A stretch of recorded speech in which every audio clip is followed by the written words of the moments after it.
guys, I'm Dr. Kesty, I'm also Dr. Kesty. and today I'm going to be asking Dr. Chelsea Kesty about her laser blepharoplasty procedure.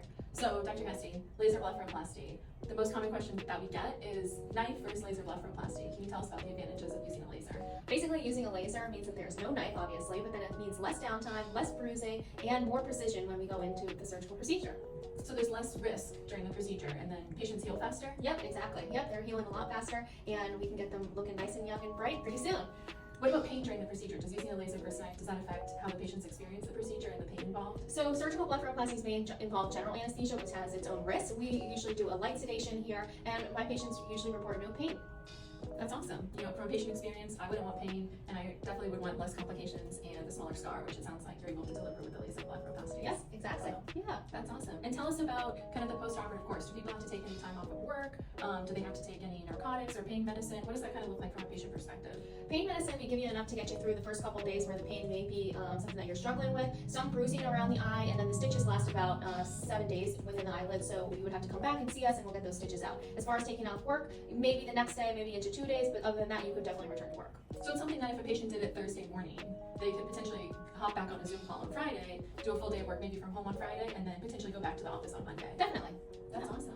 And my last question, tell us about combining the upper blepharoplasty with, laser resurfacing. I know you do offer it with the lower lid resurfacing and the full face resurfacing. Tell us about a little bit of the options for that.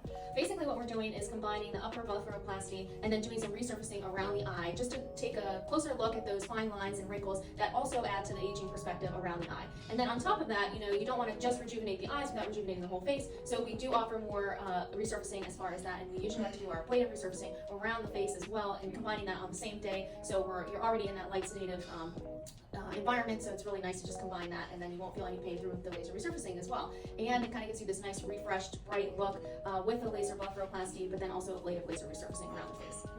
And how does that affect downtime if you're adding the lasers? Or does it really change based on what lasers you're using for the patient? It does change based on the laser that we're using for the patient, but most of the patients are going for kind of turning back the time as far as 5 to 10 years. We would do more ablative resurfacing across the face, which extends the downtime to about 10 to 14 days, but they might be a little bit pink for 2 weeks after that.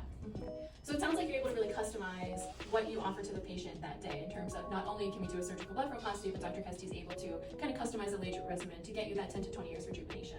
Definitely, yeah. I mean, it definitely depends on what your downtime is, what your concerns are, and then we'll make a laser plan, if that includes laser blepharoplasty, resurfacing around the eyes, or including the whole face. So again, depends on every patient, what they're interested in, what they're looking for, and of course, like what we can offer them. So yeah. So what would the first step be if a patient thinks they may be a good candidate or interested in this? Definitely coming to see me, because even if you're not a candidate for a laser upper blepharoplasty, if you still have some laxity around the eyes, and some further wrinkling in through the eyelids and through the lower lids, or you just have those dark under eye circles, we can start with some things as far as eye laser resurfacing rather than a laser blepharoplasty. But again, and then kind of make a decision from there. What works best for you in your timeline?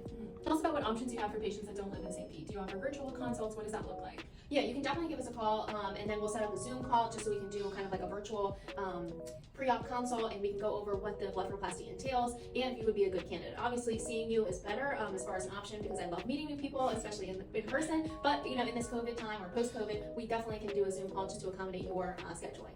So they could just fly in for the surgery and then come back for the post-operative visit 1 week later. Definitely. So, yeah. That's awesome. Well, thank you so much. Yeah.